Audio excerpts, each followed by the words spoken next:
เจ้าลูกหนังมีเข้าบ้านเตะที่เด็ด3คู่ประจำวันอังคารที่9เดือน6ปี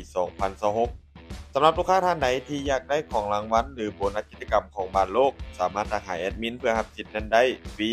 เข้ามาเริ่มกันคุยหนึ่งในรายการบ้านเตะกระชับมิตรระหว่างทีมชาติโปรตุเกสจะพบกับทีมชาติไนจีเรียเตะในเวลา2:45ของคืนนี้โปรตุเกสพวกเขามีกลุ่มกำลังและคุณภาพนักเตะที่เหนือกว่าอย่างชัดเจนทั้งเกมบุกและการคล้องบาล พวกเขามีฟอร์มการเล่นฝรั่งที่ค่อนข้างดีด้วยการเก็บชัยชนะได้3จาก5เกมหลังสุด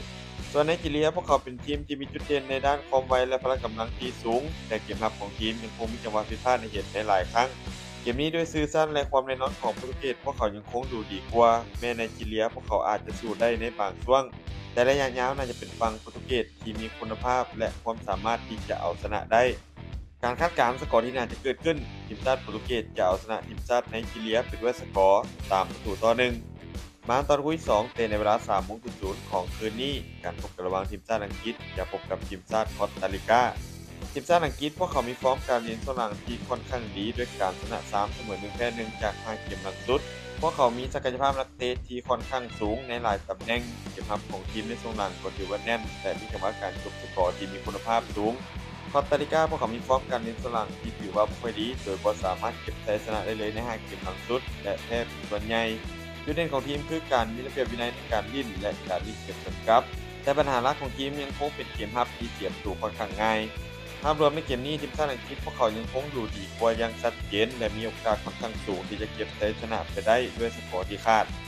การคาดการณ์สกอร์ที่น่าจะเกิดขึ้นทีมชาติอังกฤษจะเอาชนะทีมชาติคอสตาริกาไปด้วยสกอร์3-0 มาอันตอนคู่ที่3เตะในเวลา8:00ของช่วงเช้าการพบกันระหว่างทีมชาติอาร์เจนตินาจะพบกับทีมชาติไอร์แลนด์อาร์เจนตินาพวกเขามีฟอร์มการเล่นสลังที่ถือว่ากำลังค่อนแรงด้วยการเก็บชัยชนะได้5นัดติดต่อกันพวกเขามีจุดเด่นคือเกมบุกที่มีความเฉียบคมส่วนเกมรับก็มีความเหนียวแน่นทีมที่เสียประตูค่อนข้างยากรวมไปถึงยังมีกลุ่มกำลังที่ค่อนข้างจะเหนือกว่าไอร์แลนด์ในหลายระดับส่วนทีมชาติไอร์แลนด์พวกเขามีฟอร์มการเล่นสลังที่ถือว่าบ่ค่อยจะดีนักโดยแพ้หลายเกม เกมรับของทีมยังคงมีปัญหาโดยเฉพาะเวลาพบกับทีมที่ครองบ้านเก่ง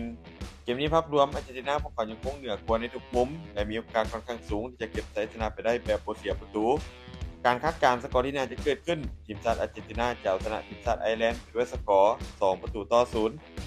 สุดท้ายนี้ถ้าคนสนใจแนวทางดีๆแบบนี้อย่าลืมกดไลค์กดแชร์ออกไปเพื่อเป็นแนวทางเพิ่มเติมและไปสนใจอยากลงทุนสามารถกดลิงก์ผ่านหน้าช่องได้เลยเด้อ